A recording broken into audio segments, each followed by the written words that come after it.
Woo, baby. There it is. Live, baby, live. So today is the 28th. I can tell you a side story about the 28th, but I won't because it's annoying. But it's one of the worst days of my life. There we go. So we're live there. I'm going to share this out. Live, baby, live. Let's go. All right. Morning to nobody yet, but figured I'd do that and say good morning to everybody. Tuesday. Why am I saying Tuesday as if it's Tuesday? Why is this not sharing? I don't know. All right, here we go. Yeah, well, I'm already gone. I've gone then. Here we go. Going then. Here we go. Ready? Welcome, everybody, to another episode of the Chop Sports Daily, coming to you live from the Flipping Made Easy studio here in Mattawa, New Jersey. Your host, Sturch and Gooch, and, of course, new lighting, new ring lights, right? These are nice. Yeah. These are pretty. They're like 1/10 the cost of our old lighting, and they work 10 times better. I mean, it really emphasizes my Irish beard here. I am an Italian-American with this red beard that I just can't seem to shake. But anyway, it is Thursday, October the 28th, 2021. We hope you guys are doing all right wherever you guys are listening. We went on live about, a minute and a half, 2 minutes before 11. So I know people are starting to be like, wait, hold on. Don't get into anything yet because, you're early. Well, imagine that, running early. Like there's been days where we're like, we're never going to get this show up on time because there's lack of preparation, blah, blah, blah. But me and Gooch are on another level. Last couple of days, we're inspired. We had that Come to Jesus call. As I'm doing my last minute prep, I have to post the episode to the Facebook. Oh, okay. Facebook. I just aged myself with that one. Did anybody see this dope ass flaming hot Cheetos? I saw it last week in that candid shot, candid shot. I don't think that was candid at all. Dave, you know me better than to think that I would ever ask somebody to take a posed picture. That's not true, because when we first started this studio, you're like, let's do a couple of these. Dave, what are we talking about here? I'm on my cell phone. So yes, I am busted. I said, Ash, I'm going to pose here. I'm going to face the TV. I know. Right? And I had to rewind it. Right. To the score. To get the Aaron Rodgers graphic up there and everything. Listen, so, yes, if anybody... Of course, bro, but I'm a content creator now. I was just going to say, if anybody knows anything about content creation, it is your girlfriend, Ashley. You know what I mean? She's all over the webs. Yes, so you probably, there's inspiration behind this. You know what I mean? So shout out to your Flaming Hot Cheetos jersey that we debuted on the gram. Got a big assignment tonight. Yeah, he does. Yes, he does. We'll get into that because it is Thursday night football after all. And of course, biggest Thursday night game since week one. I want to say week one, Cowboys, Bucks. Everything else after that was kind of one other good one. I mean, they turned out to be good Seattle games. ended up losing Wilson in that game, but that was a good the Seattle Rams. Okay. This one is clearly, this one might be the best Thursday game outside of Thanksgiving, which even typically they suck. Typically. You mean, what do you mean outside? Like they usually have stinker Thursday night games. This year they've had a couple. This might be the best Thursday night game ever. And technically, you know, it's funny you say that. Technically, that first week, I'm actually wrong here because that first week is not Thursday night football. Technically, it's actually Sunday night football. The NBC broadcast, and they do it. So but it's on Thursday. Yeah, so it just lands on an opening Thursday. There's been some good ones on Thursday. Yeah, for sure. So anyway, Studio B coming along nicely, right? We were doing a little bit of work in there yesterday. I got high as you hell woofed in a non-ventilated room using spray can glue. Is that what we do? Spray adhesive to put up some sound. There's nothing like two business owners while moseying around. But shout out to Home Depot guy, right? That was, bro, when we went in the Home Depot yesterday to find spray glue and like try to, put up the soundboards or whatever. And Gooch literally walked up to the guy and was like, do you know where your spray glue is? What was his answer? Like, he looked me dead in the eyes and he said, with a mask on, like a hardcore mask on. He was like, no. And he turned and walked away. I was like, wow. I did tell him nice hoodie. He had a Cowboys hoodie on. Does anybody here know then? Or is it just I'm on my own? We were like literally just wandering around. Like, you don't know where the spray glue is. I mean, they got these big ass signs that say like lumber and electronics, but like you're not gonna find spray glue randomly on a whim. So you ask somebody. But yeah, so whatever. I mean, that guy was he gets a 1 star on Yelp. He's one of those guys. New podcast dropped today. Obviously, there is the I'm Your Football Team and Till Mets Do Us Part, both on the network. Go check those guys out. Of course, I walked into Studio B again yesterday while Ibby was here recording, and I'm like, the Mets stink. They don't have a season. What can they talk about for an hour? And they just kept going and going and going. There for quite a while. They wouldn't shut the hell up. But they're talking about the GM search and the Blair baseball operation search, blah, blah, blah, blah, blah. And to be fair to Mets fans, and Ibby in particular, and I guess John, their season is usually shit. So Mets offseason is what they get excited about because there's all new potential and hype about who they're going to get. But this is typical for Mets fans. And you said that's 99% of being a fan is hope. Is hope, right? So that's perfect. That actually so they don't works get out. any hope during the season, so they have to take all their hope. No hope. Going no into hope with winter dope. meetings. We have a new neighbor coming in mid-November. Our boy Joe Pizzamenti from Attitude of Gratitude Consulting. We told you guys about Dave and Jay versus the World moving on out. This guy took a look at the space. He loves what we do around here. The only thing I could say is that he said I'll make some sales calls, and I was like, well, Joe, listen, here's the thing, we're loud. You know what I mean? But there's times where obviously we got to tone it down, and we're just, when our faces are in the computers, like we're not screaming on the top of our lungs. So he's coming in here as our new neighbor. We're excited about Joe and excited to have him on the podcast a couple times to finally explain what the hell he does, because his hand is in literally everything known to man, and I never could figure it out. I do the commercial, right? And I'm like, okay, there's been times where I'm listening to the commercial and I give the website and I'm just like, what does this guy do again? Like, there's so much shit. So he'll be on the podcast to, explain himself. But yeah, so that's basically it. My question: the podcast is over.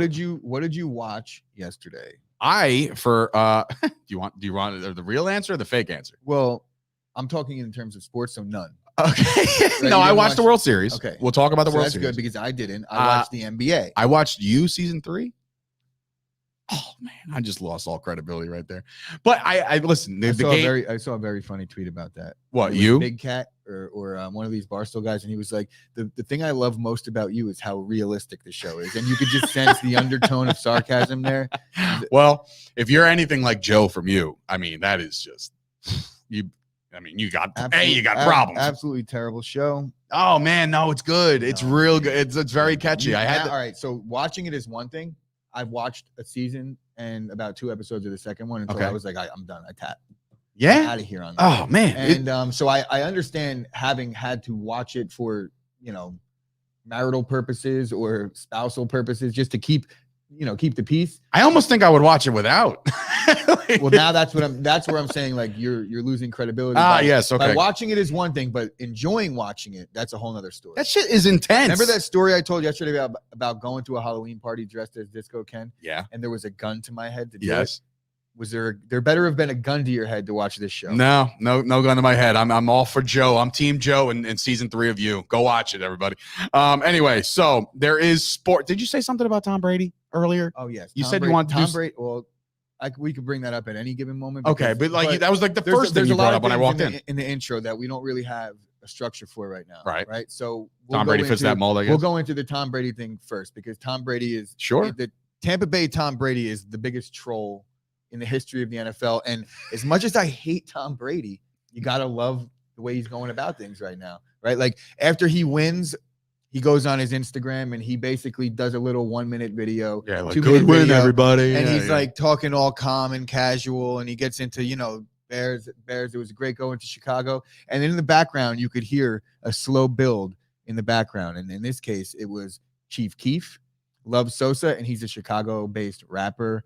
So Tom Brady just always takes. So he he's just like he hits these home runs. Yeah, or throws these touchdown passes. We'll call it. Oh, even better. Look at that. As much as I hate Tom Brady, he's quickly turning into that guy like a Pedro Martinez for me, where I hated him, and I hated the Boston version of Pedro. I hated the Tampa or the New England version of Tom Brady, but it's hard to not enjoy what he's doing. Then he trolled Mike Evans. Mike Evans is like, sorry, bro, I didn't know it was your 600. Then he was like, oh, sorry, bro, I just won't throw you the ball anymore. Right? See, that's funny. That's funny. That's funny. Tom Brady, I still will beat your ass, but you're at least funny. They're still fighting. Okay. Well, one more thing with the Tom Brady thing. Sure. Did you see the Julian Edelman thing on TV? The commercial? No, it was like he was on a panel and he was talking about Brady and he was like, dude, I'm not even impressed. He's like, what did you expect? Look at that team. He's like, I'll be impressed when Tom Brady goes to the Jets at 50 years old, and he brings them to a Super Bowl. So Julian Edelman's trolling the Jets and Tom Brady at the same time. I like it. I like it. Tom Brady, man, he's the GOAT in multiple facets now. You know, he's making people laugh. Whoa. What? Well, yeah.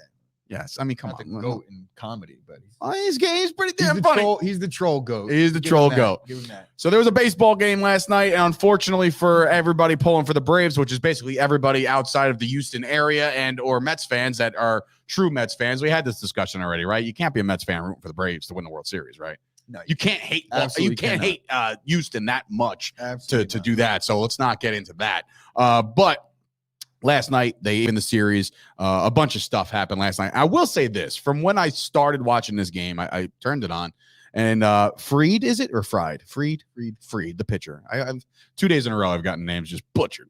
But Fried, he's on the mound, and there was like a certain look, a certain like just I don't know, man, just like nervous just the whole time, like first inning on, like he got lit the frig up. He did get lit up in the second inning, but I just felt like there was a good vibe pitcher. to him that was he's had playoff success already. I know, was their but opening day starter. He's legit. But I don't know, that's man. a good lineup, man. It is, of The course it Astros are a is. good team. You can't count them out. Obviously, they were only down 1-0. It's so easy to look at it and be like, oh, the Braves might just run with this, but the reality is the Astros are there for a reason. They're going to have some success against whoever's pitching. Yeah, and Altuve drills another home run. I love this graphic, by the way, because Altuve is just about the same height as the catcher who's on his knees. Absolutely. That's why I used it. And I did kind of fuck up with the graphic because it says another World Series home run. Now, while he did hit a World Series home run because it was in the World Series, the underlying point is it was his 22nd postseason home run. That's a little insane. Moves into second place all time. All time. Second place all time. Who's first? Quick trivia question. Okay, first overall best World Series home runs. Now has to be most postseason home runs. Postseason in home history, runs. Yes. Can you? All right, there's a million players, so you have to narrow it down. What was the American era? League East this era? American League East. I won't give you the team. David Ortiz. No. They're very close. Hold on. Manny Ramirez. Yes. Okay. 29. How many? 29. 29 postseason home run. That's a lot, man. Shout out to Sean Curtis, by the way, of Chop Sports, of the Facebook group, who decided today to remind everybody that, X amount of years ago, the Boston Red Sox broke the curse and they won the World Series. And I said, that's cool. 11 years ago, the Yankees won their 27th World Series. And he's like, is this, you're trolling this boat? I'm like, yeah. like, you can't just go out there and post something about the Red Sox. He asked you if you're trolling him. Yeah. And I said, yes. Because he was trolling everybody. Everybody. So yes. God damn, dude. Like he's just, he's another one. He's great. Don't get me wrong. I love it. Somebody said, who's he tied with? 22 home runs. Who did he tie second place all time yesterday? Or did he move into? Yes, he tied. Who's second place? I want to say David Ortiz. Mickey Mantle. Well, I mean, he's in like 87 World Series, so yeah, you would assume, or at least postseason. I know Mickey Mantle has a ton of World Series. I wonder if somebody's posting. Yes, Mickey Mantle. Mickey Mantle. How you like that? I don't know who asked that question, but shout out to that trivia, that quick trivia question there. But yeah, so the series is tied 1-1. They're going back to Atlanta. Game 3 is tomorrow. The mission accomplished in my mind. If you're an Atlanta fan, you split on the road. Yeah, that's what you got to do. That's what you can't lose sight of. We talk about momentum, but there's a day off now, right? There's a day off. Yes, it's not. Yeah, it won't be till tomorrow. There's a travel day, and you come away with a split on the road. Yeah, I mean the plane ride kind of stinks home. It kind of burns you a little bit, but I want to say that momentum is still kind of when you steal a game on the road like this in the World Series, momentum is still kind of on your side here. I firmly believe the Bernie. It was Bernie, so it was wrong. Oh, Bernie, really? That could be a thing. So why would they say yes? But anyway, that's besides the point. I don't know. But anyway, so yes, World Series Game 3 tomorrow night, 8:07. Watch it until midnight because those games never end. How about basketball, Dave? We watched basketball last night. Yeah, we got some basketball last night. My Lakers. Lakers. They're not really my Lakers. I saw that bitch made Westbrook get a little upset last night. I mean, first of all, when you're down 26, up 26, and you lose by almost double digits, I think they were down double digits at one point. But when you have that kind of swing in the second half, I don't even know if it was the second half. I think it was the second half. Have to be. But you don't deserve to say a fucking word. Russ Westbrook had a quadruple double yesterday. Did you see that? I saw that. Yeah, like 31 turnovers. So that was the quadruple was his turnovers. So really? Yeah. So there's like 22, 10, 10, and 10. See, I didn't know that. So- I literally saw the doubles, like the double digits of like 4 categories, and I'm like, oh wow, he had a hell of a game. No, Scoop. The Lakers were up 26. Don't fuck with me. Oh man, here we go. Scoop Um, trying to get involved. Speaking of Scoop, cross court cast coming your way soon. Actually, I totally forgot when we said he was gonna. I think next week at some point, but we have to. I got his logo. I got his music. It's actually really good.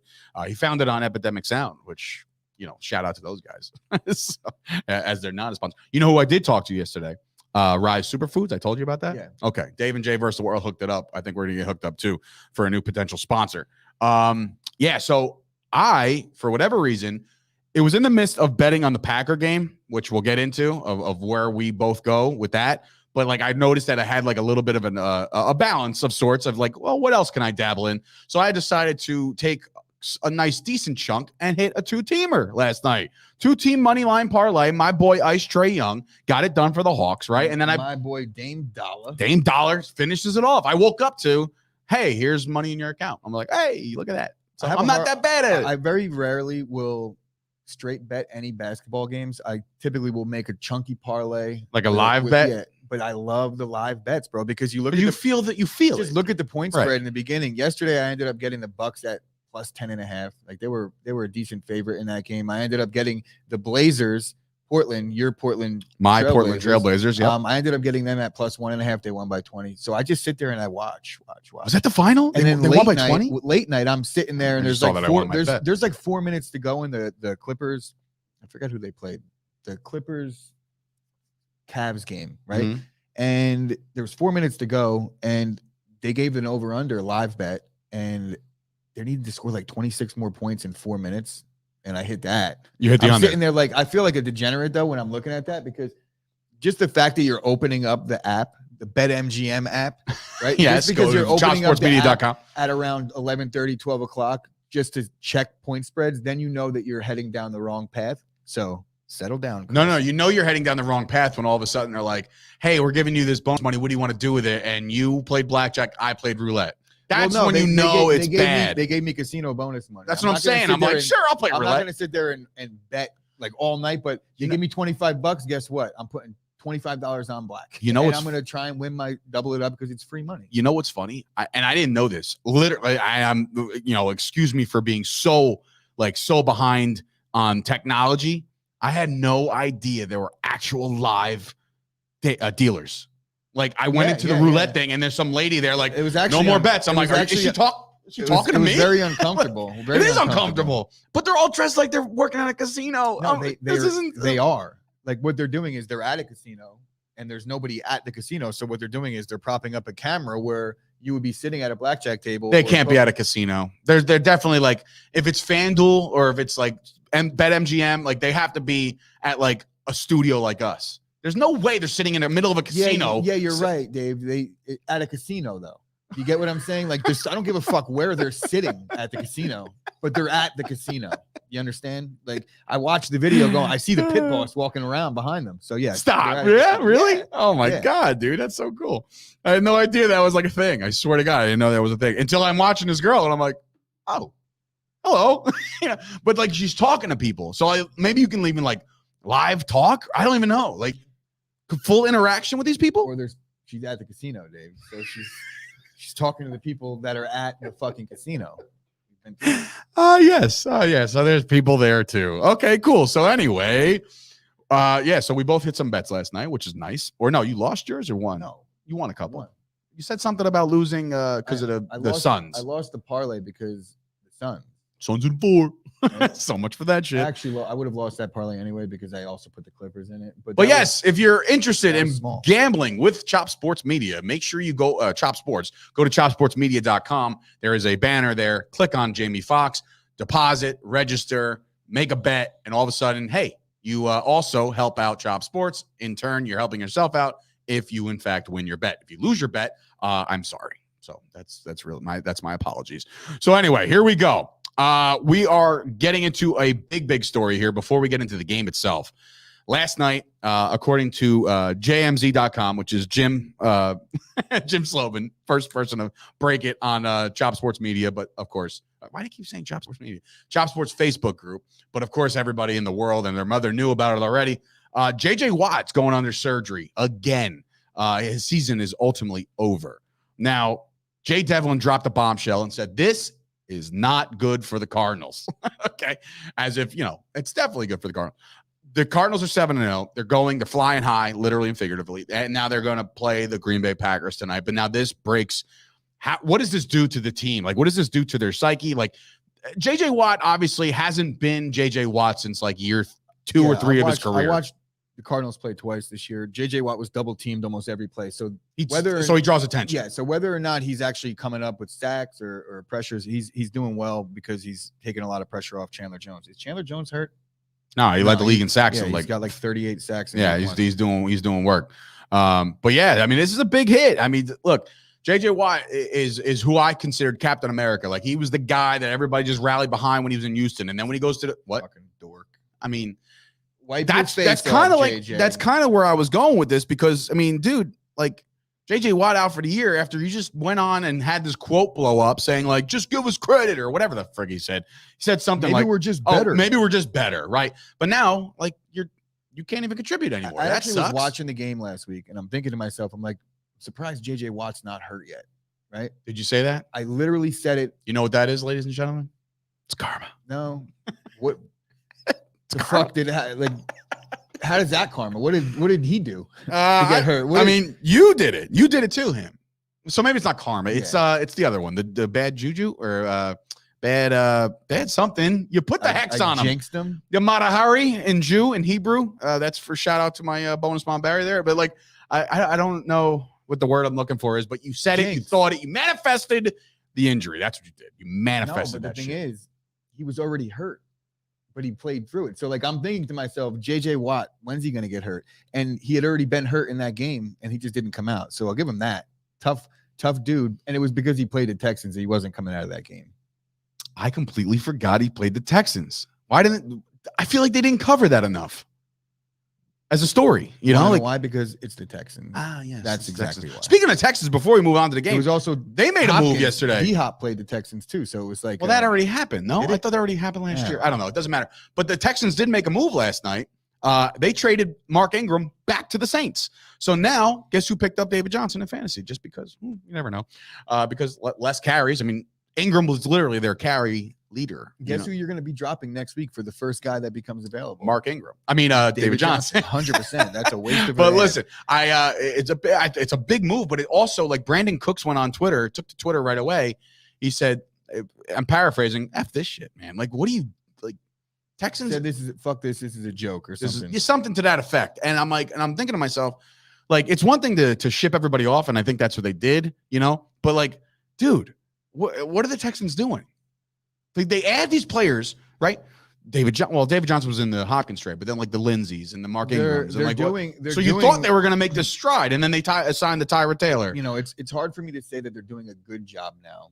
Yeah. But they're doing what they should be doing because of such an epic failure for the previous 3 seasons that now they have no choice but to dump off all this money because, bro, there's some bad teams in the league. They want that 1 pick.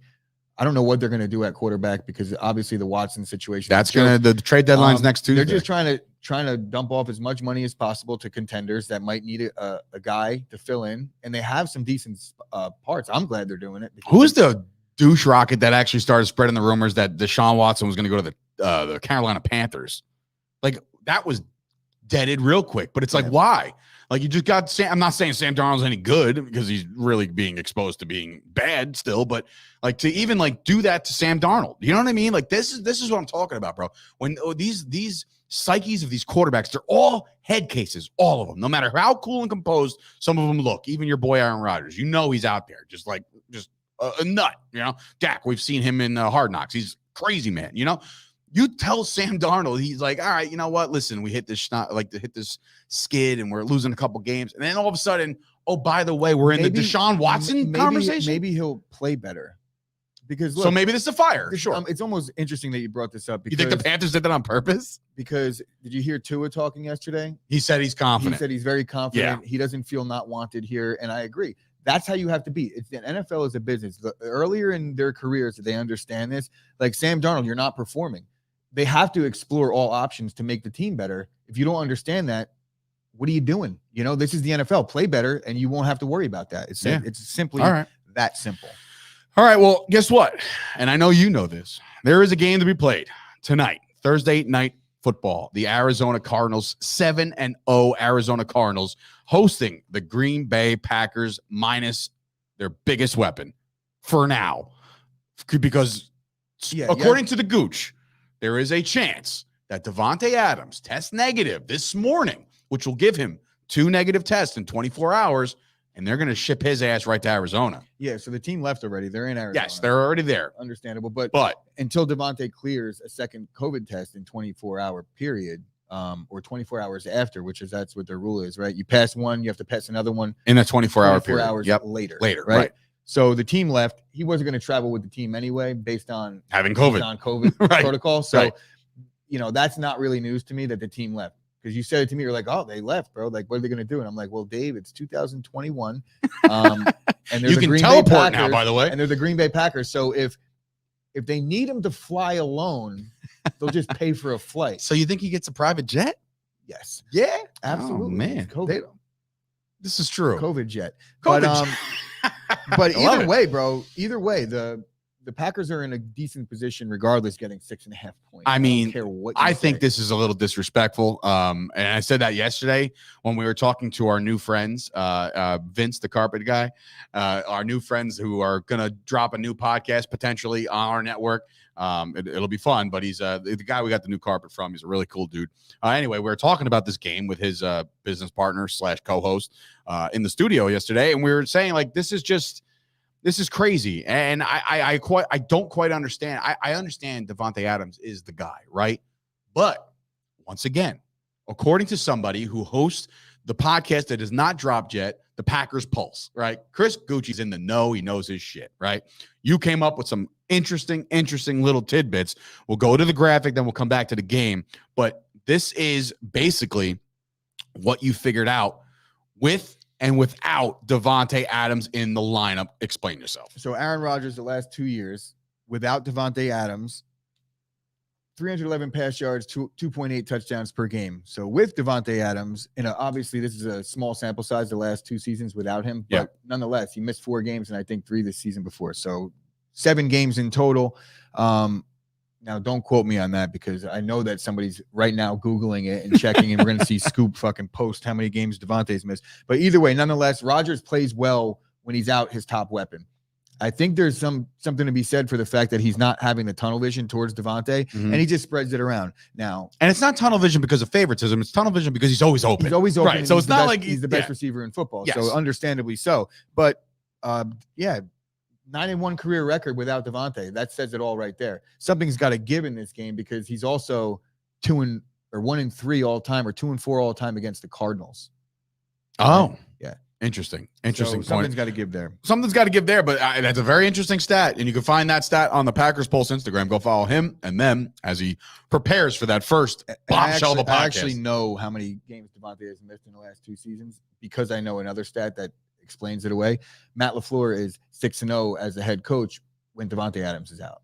So the Packers are Vegas 6-0 is sitting there saying, you know what? This Cardinals team is just too good. Like I don't know, man. Listen, I'll tell you right now, we're making our game picks and we'll start with you. But 6.5, you're the dogs, you're on the road. No Davante Adams. It's gonna be now is Scantling. That's a go. He's gonna play. You're gonna announce that very soon, but I'm pretty sure he's a go. Yes. So he's coming right off IR and playing. Even though I thought that there had to be some kind of window of acclimation. That could be a myth, I guess. No, that's in your own head. No. There's a certain thing. There's a 21-day window where I think you could. I think there's like a thing where this might be a rule. I don't know, and I'm not trying to misquote myself here, but there's a thing where when a guy comes off the IR and he's back on the active roster, you have like 21 days to like maybe not count him against the roster count.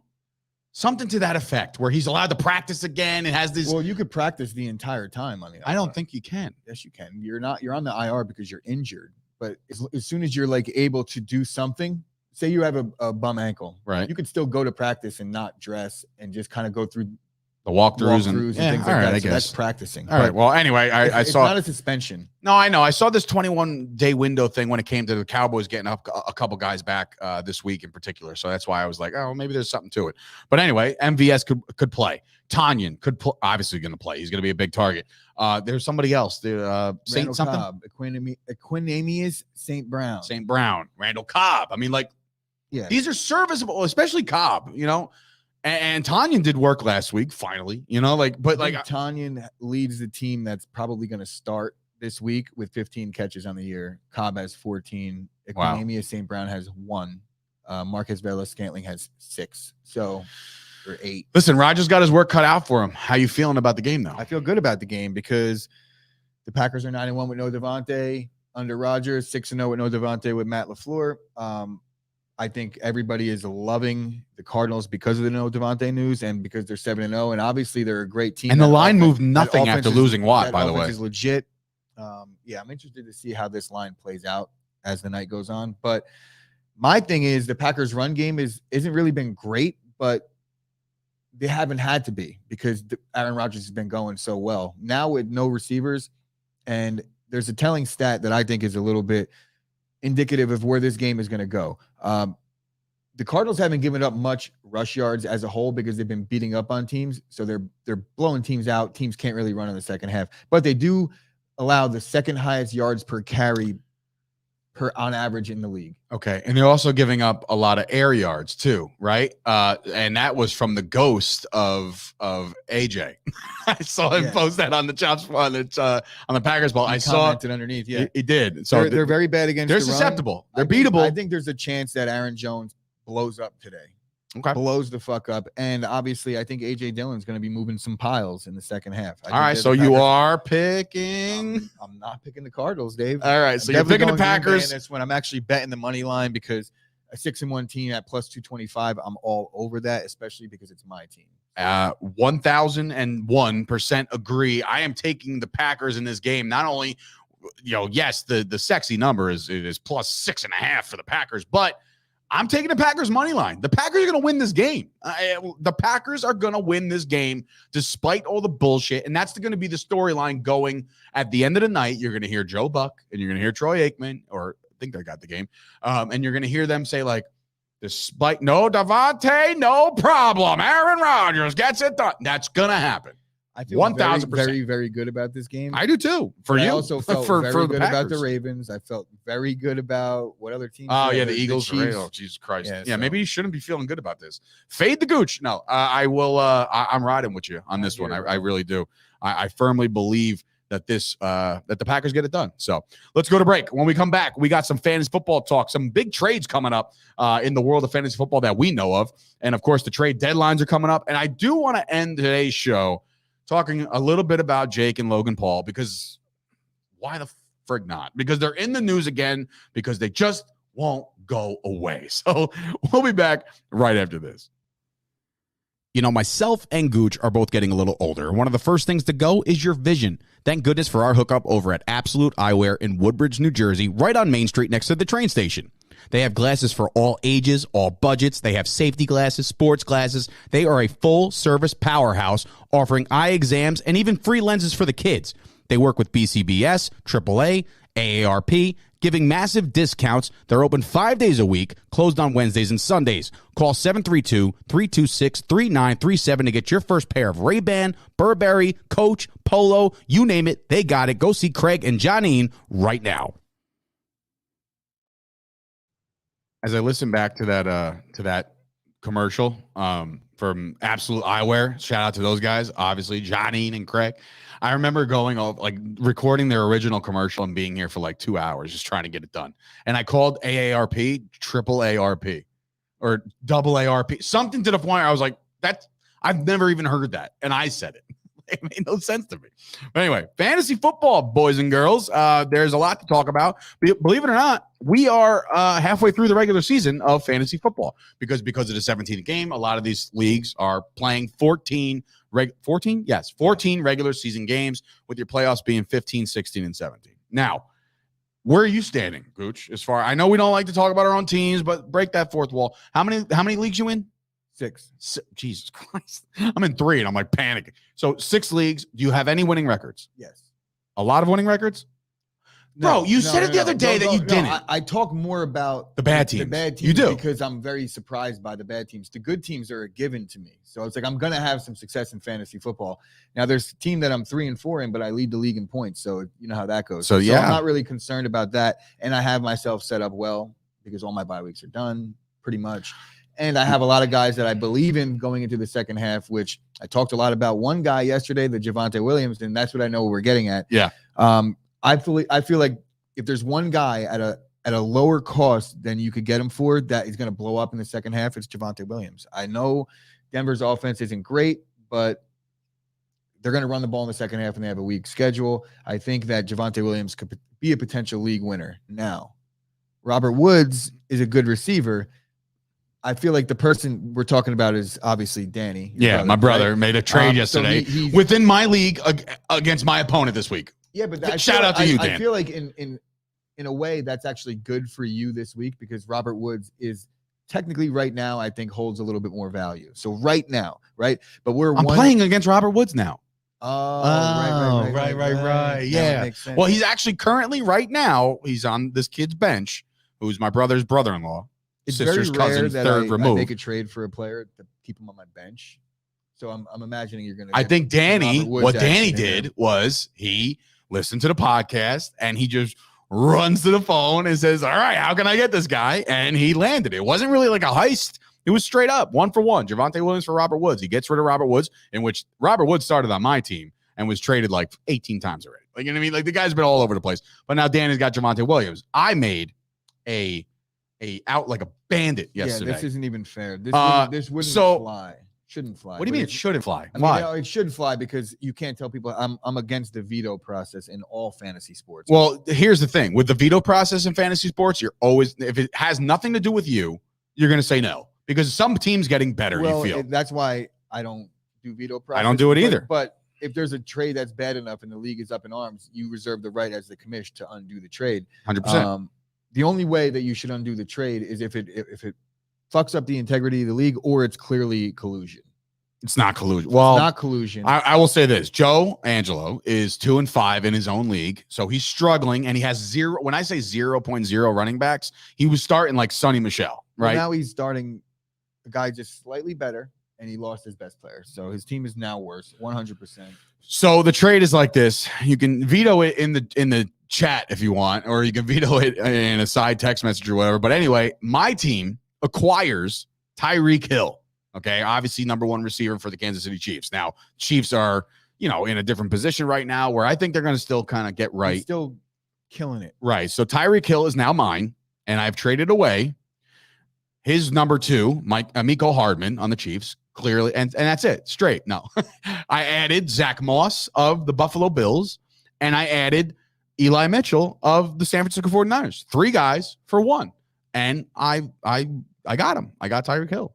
No? You don't buy it? You're upset with it? I'm not upset with it. I'm happy for you. Happy for me. I'm 4-3, about to go on a motherfucking run. Okay. Terrible trade. Ready for this team? Tell me if I should lose anymore. Ready? And I know it by heart because I've seen the team enough. Dak Prescott's my quarterback. My running backs, my starting running backs are Gibson and Harris. Antonio Gibson, Najee Harris. My receivers now are CeeDee Lamb for the double up and Tyreek Hill. My tight end could be either Azuma or Dalton Schultz. I haven't decided yet this week. But my flex, the opportunity to either start Leonard Fournette, Javonte Williams, who I held on to, and there's somebody else. There was another guy, I forget who. My thing is, Antonio Gibson's not your number 2 running back. Well, that's where. So would you start Javonte over Antonio Gibson? Yes, and it's so there you go, Dan. There's another one. Maybe not, but yes, I probably would. Okay. I wouldn't be able to move off of Antonio Gibson at this point. I know Antonio Gibson's a guy that's being mentioned a lot in trades, but I feel like if you drafted him where you drafted him, you already lost on that value, correct? Because he didn't do it in the first half, but you're going to end up trading him away. And then there's a good chance that he turns it up in the second half. So you're going to completely miss his value. I think that there's still a shred that Washington does turn it around. So if you're stuck with Antonio Gibson, that you're just gonna you made that bed. You got to lie in it now, and hopefully he turns. So ready for this? My brother offered me like 15 trades last night involving Antonio Gibson. Would you do any of these? Ready for this? Antonio Gibson and Tyler Higbee for CeeDee Lamb and Dalton Schultz. That's interesting. No. I sat on that are you one. I'm getting Gibson and Higbee. No. Right. He wants a Cowboy so bad on his team, and I have them all. Like, I have all the Cowboys. Mine is like Cooper. Want that bad because he offered you trash. CeeDee Lamb. So no. I think there was another one. I can't remember. But he's also got Hawk. What if it wasn't Higbee and it was Hawkinson? Still no. Okay. So, Danny, I'm sorry. No trades.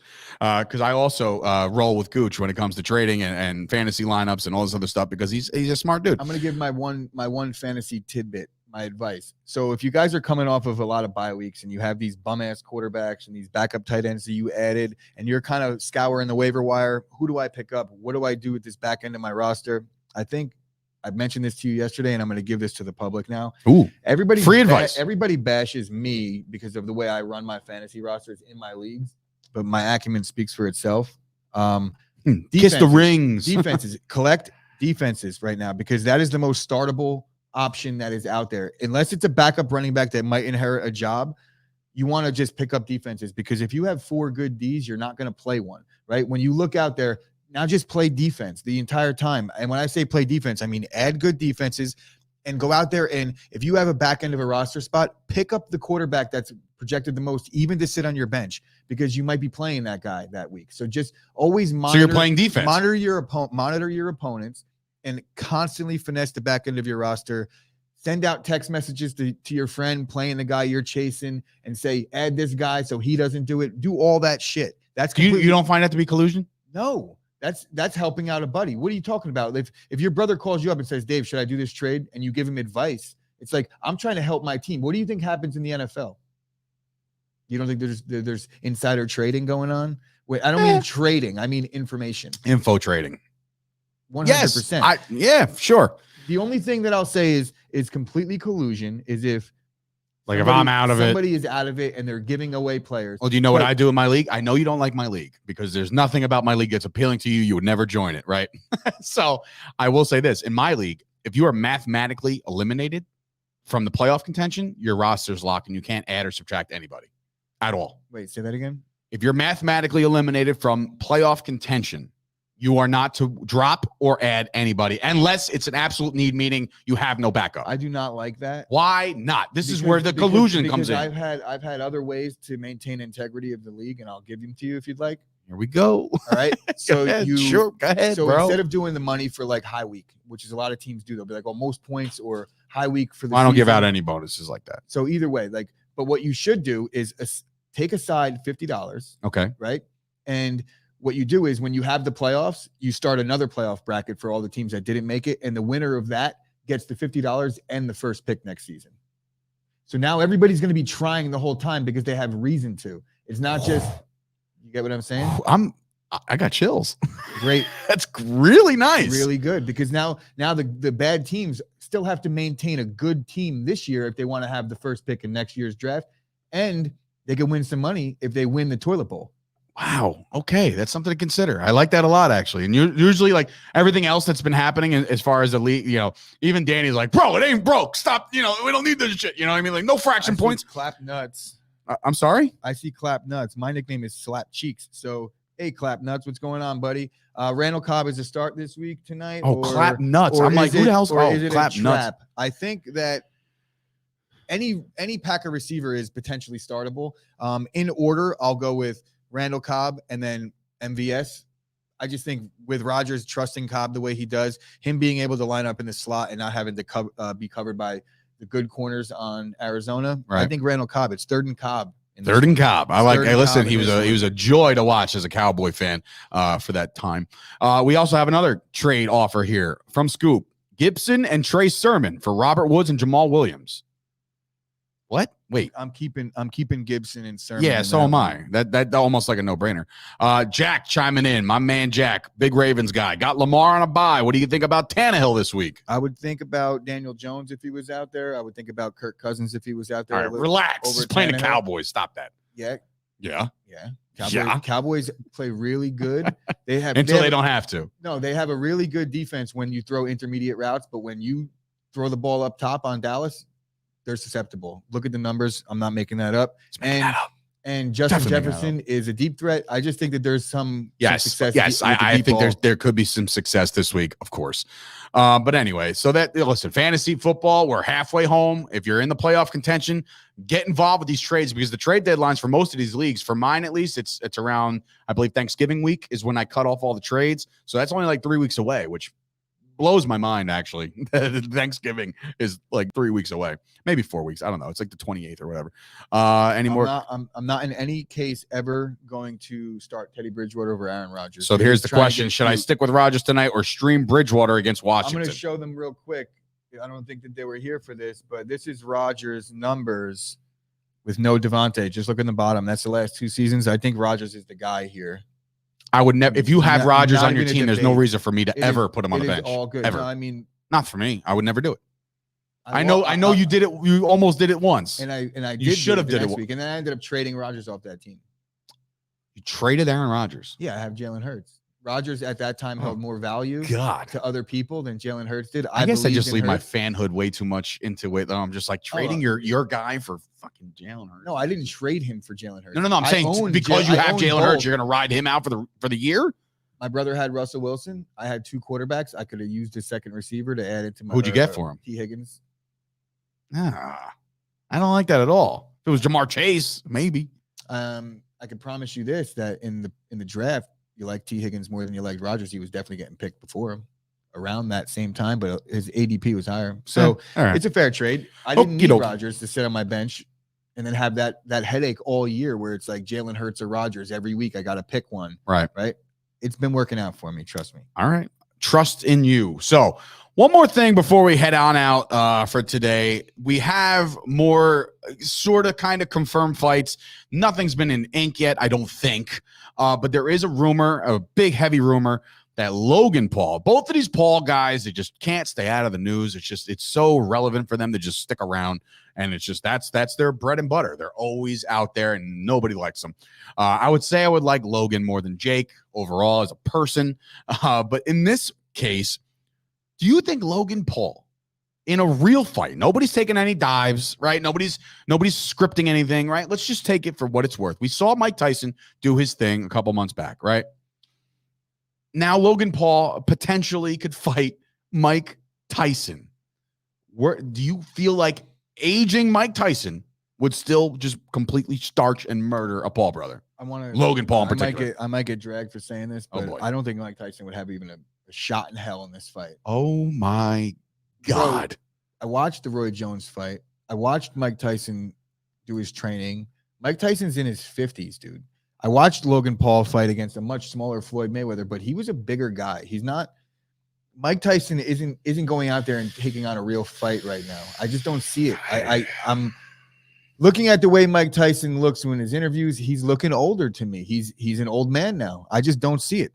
I'm sorry. Well, much like that I'll get dragged to me, I think like the final things to go on a person, right, is their killer instinct. I think, you know what I mean. Like, and some people say it's their voice. Like my grandma, to that last day, she can still sing. You got your fatigue. He's going to be fatigued. You know what the first thing to go is? Your energy, right? And he's not going to have any. I guess, yeah.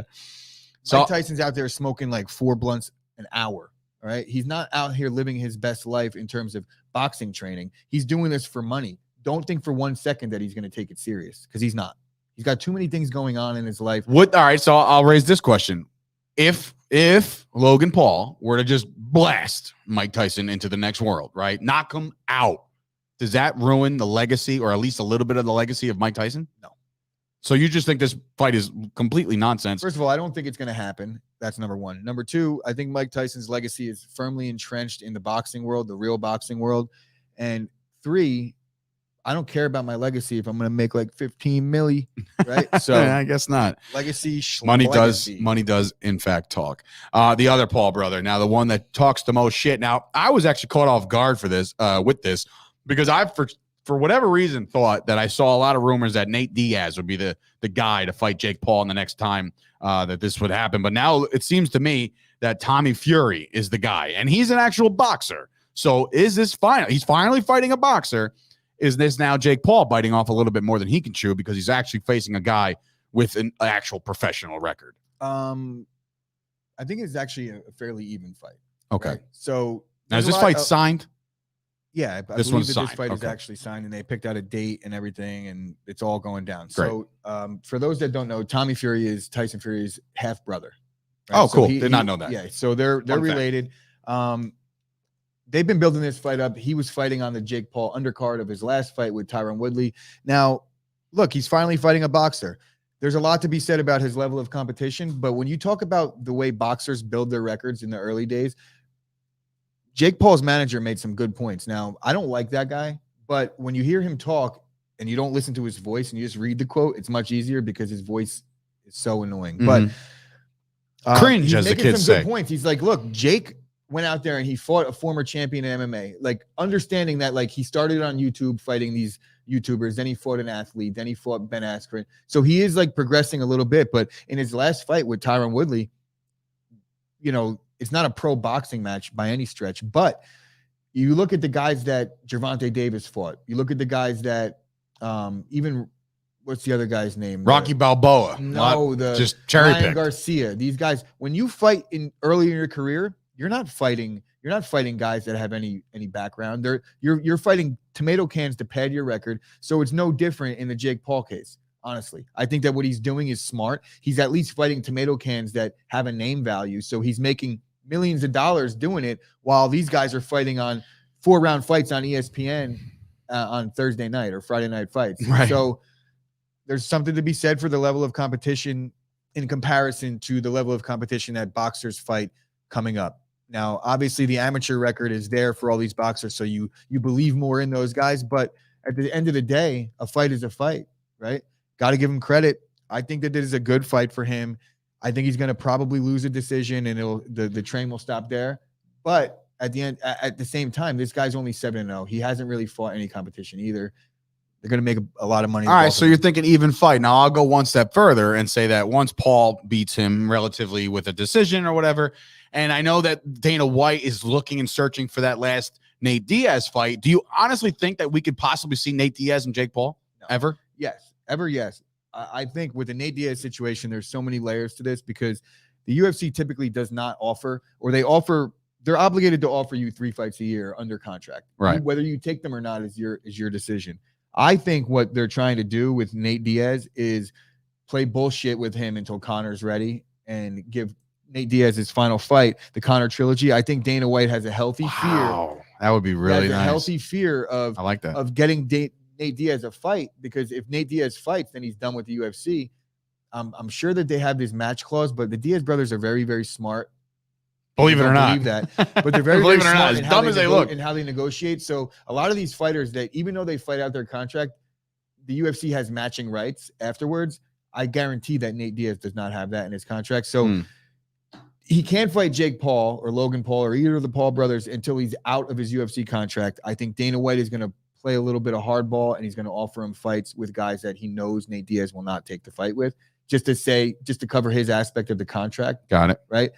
And you're going to see a long layoff for Nate. And then eventually when Conor's ready to come back, if he's ever ready to come back, then you'll probably see Conor Nate 3 for one last hurrah in the UFC for Nate. But I can't imagine Dana letting Nate Diaz waste his final fight in the UFC on Vicente Luque. As good of a fight as that would be, I just don't see it happening.